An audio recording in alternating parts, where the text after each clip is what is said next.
Jimmy, people want to know, where is the Ark of the Covenant? And have there been eyewitnesses about the Ark? Well, it's very interesting. Many people think the Ark of the Covenant was taken into Ethiopia many years ago, and there have been specials on television explaining that's where the Ark is located. But when you go to the Bible, 2 Chronicles chapter 35 and verse 3, it talks about King Josiah at the time before the Babylonians would come in and capture Israel, take all the Jewish people into the Babylonian captivity. King Josiah had an idea that this was going to take place, so he knew he needed to protect the Ark of the Covenant. He told the Levites in verse 3 to take the Ark and put it in the house. Immediately you think that that's referring to the temple. It was already in the temple.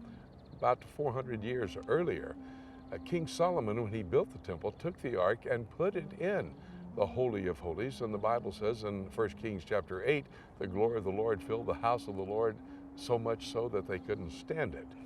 King Josiah then gave the order to take it and put it in the house. And that word in Hebrew is bayit, which also can be translated secret, secluded hiding place.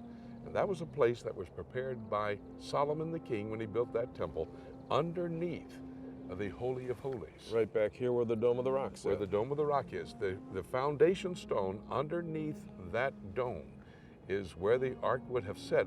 If I could take you in there now, I could show you the rectangular spot where the Ark would have set.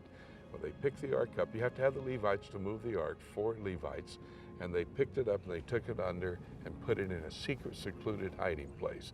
Now, if anybody wants to debate that, I wish I could present the 2 men who saw it. They have now passed from this world, but there were 2 very prestigious rabbis. Shlomo Goren, who was the rabbi at the Western Wall June 7, 1967, who sounded the shofar and put the first prayer in the Western Wall after the Jews had reunited the city of Jerusalem. And Rabbi Yehuda Getz, he was the chief rabbi of the Western Wall.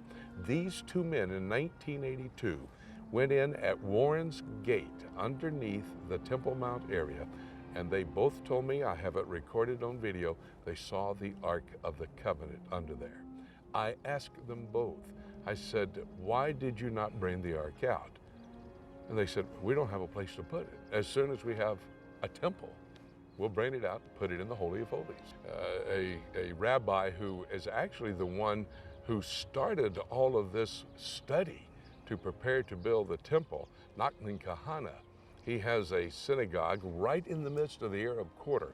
And there, Israel Ariel, who heads up the Temple Institute, and Chaim Richmond, these 2 rabbis, study under Nachman Kahana how to make these implements, how to prepare the priestly garments. Priestly garments, for example, had to be made out of 1 piece of cloth. Well, they have all the priestly garments. One day I was sitting with the rabbi, he was on his computer, and I said, what are you doing with the computer, Rabbi? He said, I'm studying the Torah, first 5 books of the Old Testament. I said, Rabbi, do you have anything else you use that computer for? He said, I do. And I said, what? He said, I have a database on this computer. I said, a database of what? He said, of every single Jewish man in the world that's qualified to be a priest. And they have called them into Jerusalem to study those priestly duties.